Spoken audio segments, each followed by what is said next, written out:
So yun mga kabiyahe at mga kasobert, panibagong araw at panibagong vlog na naman tayo mga kabiyahe. For today's vlog mga kabiyahe ay tayo ay magdi-deliver. Di-deliver ulit tayo ng mga langis, coolant, tsaka po mga filter dun po sa Motolite, dito po sa Bubukal. So samahan nyo ako sa aking biyahe ngayon. At gawa nga po ng kahapon ay hindi po ako nakapag-deliver kahapon at nakapag half day ako. So hindi na ako nakapag-vlog kasi gawa nga po ng tayo ay nagkaroon ng konting problema at medyo na-dislocate lang ng konti yung ating tuhod. Pero ngayon ay okay na po. At nakapagpahilot na ako kahapon. Tapos yun, pumasok na ako kanina. At ngayon nga, bali itutuloy ko yung aking deliver sa Bubukal, dun nga po sa Motolite sa Bubukal. At gawa ng hindi ko nga po na-i-deliver kahapon, gawa nga po sa pangyayari. So siyempre salamat kila ma'am sa aking mga boss. At ako'y pinayagan na mag-half day kahapon para nga asikasuhin yung aking tuhod. Medyo masakit pa siya mga kabiyahe, pero kaya naman. Kahapon talagang sobrang sakit. Siguro dito, ito ilalagay ko rito yung nangyari doon sa ito. Panoorin nyo mga kabiyahe.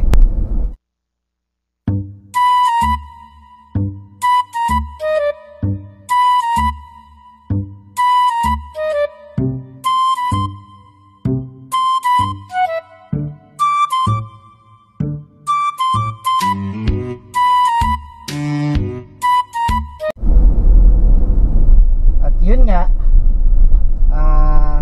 bali sumabit yung paa ko dun sa kadena at tapos dumulas yung aking sapatos, kaya po nangyari yon yung aksidente kahapon. So nung ito na ako sa kabila dadaan, nung dumulas na nga po at tuhod ko po yung bumagsak sa sa flooring. Kaya po nagkaroon po ng konting problema yung aking tuhod kahapon. At yun mga kabiyahe, siguro ang tagal na mga mga halos 2 weeks mahigit, kulang 3 weeks akong walang vlog mga kabiyahe. Sa sobrang busy, gawa nga po ng trabaho natin bilang driver. At yun, ngayon ay magdi-deliver sana ako ng mga langis, coolant, mga oil filter, mga fuel filter. Yun yung i-deliver ko po ngayon dun sa Bubukal mga kabiyahe. So samahan niyo ako sa kabiyahe ngayon.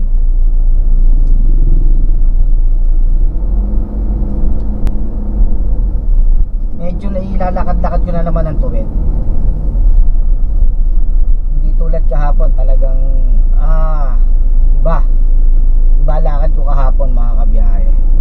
Tapos nung hinihilot nga yung yung tawag dito, yung yung tuhod, di ba, yung parang may soft bone sa ibabaw.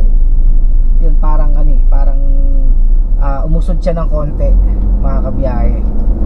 Tapos yun, nung hinihilot ay sobrang sakit kasi medyo namagana siya nung hapon. Umaga kasi nangyari yon mga kabiyahe.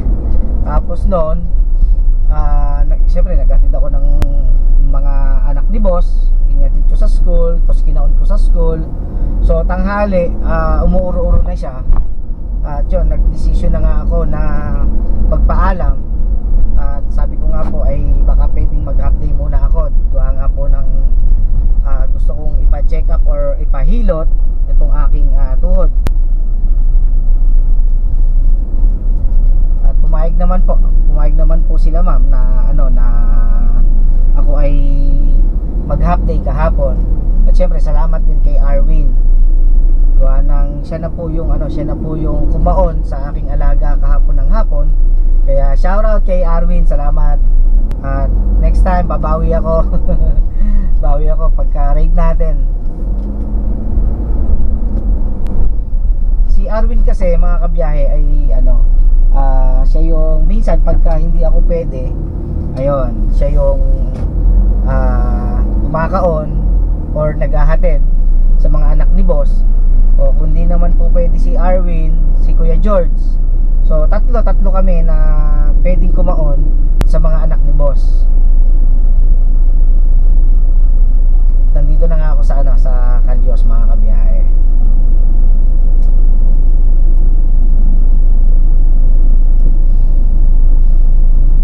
So sobrang busy ko.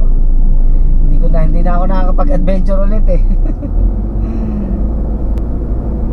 Kasi yun nga, pagdating sa bahay ay bagsak talaga. Pahinga. Siyempre kailangan natin magpahinga, diba? Tapos nito ay diretso naman tayo dun sa high grade. At meron naman tayong ibibigay na ano, na papeles dun kila Sir Jerwin. Kaya ito lang yung gamit ko. Pero pagka yung maramihan naman, 'di ba? Nakikita niyo naman sa vlog ko. Pagka marami yung aking deliver ay yung truck yung gamit ko. So ngayon ay wala namang deliver ng malayo, kaya ito lang yung gamit ko. Tsaka kakaunti lang to. Kamusta mga kabiyahe? Na-miss niyo ba ako? Tagal kong hindi nakapag-vlog. Siguro marami na naghahanap sa adventure ko, no?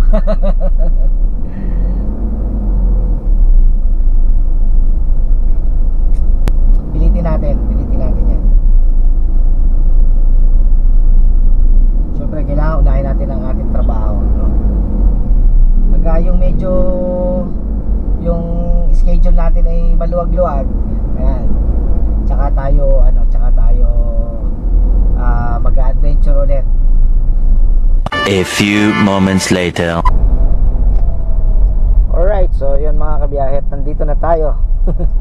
Dito sa dati pa nating pinagdideliveran.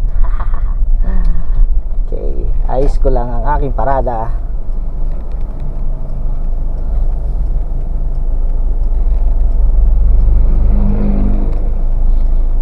Tayo magdi-deliver ulit sa Motolite kay Alfonso, kay Sir Alfonso. Siyempre usin natin ang ating parada para nakabungad na yung ating pinto sa likod. Ay yan. Alright.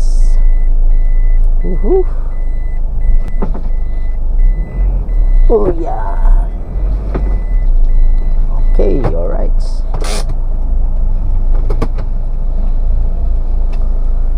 Alright, so yun mga kabiyahit, mga kasoberd, at dito na tayo. Tapos ito ang ating faktura. So faktura natin. Alright. Hanap lang ako ng ako. Apong katso.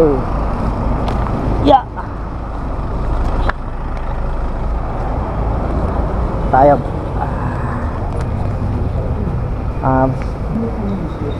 Sa Motor World po.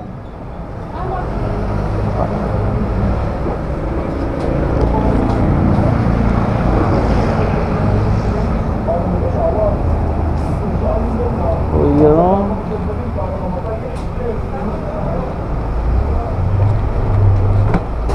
Ay. Yan, ito na ang ating dala.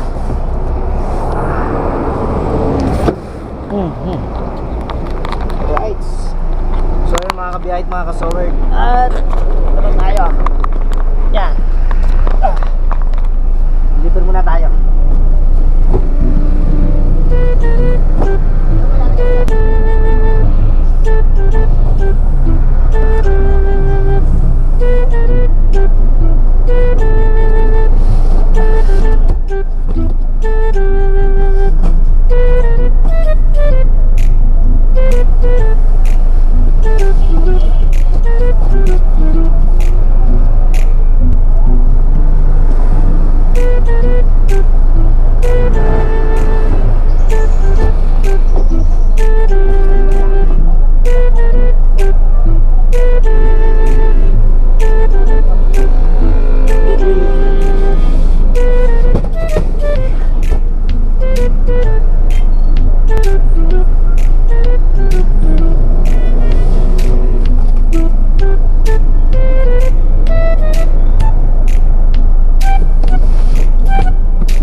lang naman yung deliver natin. Tapos sa ano na tayo, sa high grade. Hindi naman tayo kala Sir Jerwin.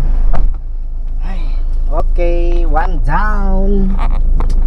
Kala Sir Jerwin naman tayo.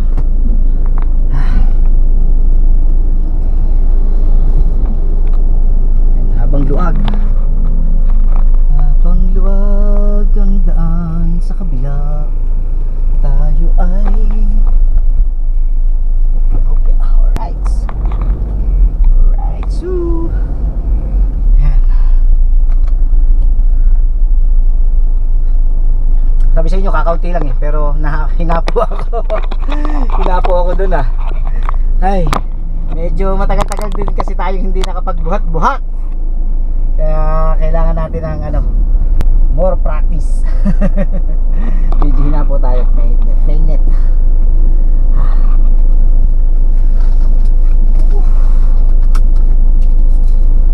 Okay na, naibaba na natin. Ang susunod na natin ay sa high grade kila Sir Jerwin. At babayaran naman natin yung mga nakuhang ibang pyesa ron, mga kabiyahe. Oh no! Bakit?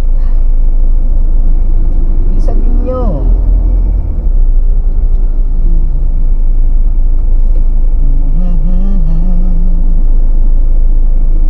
Naabot na naman ako ng traffic. Ano ba ire?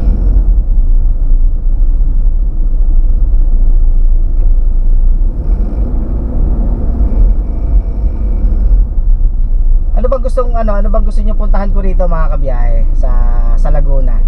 So kasi marami akong nakikita na pwede kong puntahan. At gusto ko nga pong puntahan ay isa ulit sa Bayhay, yung Dilitiwan, Cold Spring, mga kabiyahe. Ay gusto ko sanang pasyalan or puntahan para sa mga susunod na adventure ko ay may pasyal ko kayo doon. So sa Nagkarla naman ay yung Yambu Lake. Isa rin sa mga gusto kong pasyalan niya, yung Yambu Lake. Hindi pa ako nakakapunta dyan, Sapol, mga kabiyahe. Kahit ako'y taga rito sa Laguna, ay hindi pa ako nakakapasyal dyan sa Yambu Lake. So, baka isa rin yun sa mga itinerary natin, ang Yambu Lake at ang Seven Lakes of San Pablo, mga kabiyahe. Subukan natin na isa-isahin yan para po maipakita ko sa inyo ang mga pinagmamalaki ng Laguna pagdating po sa turismo, mga kabiyahe. Ayan. Hintayin nyo, mga kabiyahe, at pupuntahan natin yan. Right? So traffic pa. Medyo traffic pa. At minsan pupuntahan natin si Dejan Pax. Pasyalan natin doon sa kanila. At matagal ko na rin na gustong ma-meet si Dejan Pax.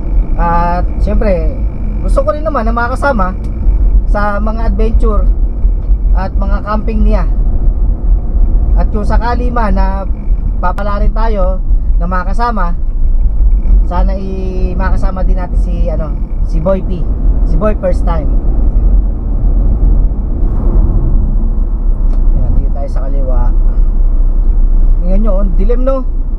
Mamaya bubuhos na naman ng ulan. Abay. Oh. Tingnan nyo kung gaano kadilim yan. Ang lakas niyan. Mamaya dito tayo sa high grade.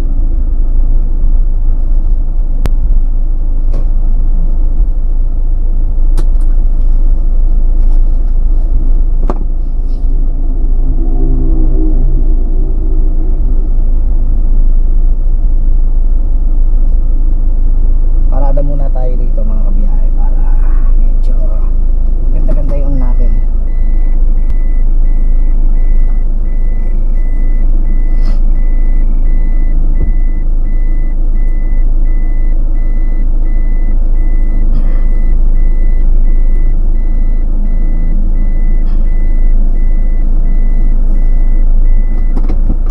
So yun, tayo nyo na lang ako, mga kabiyahe at mga kasoword. At saglit lang naman ako, babayad lang naman ako.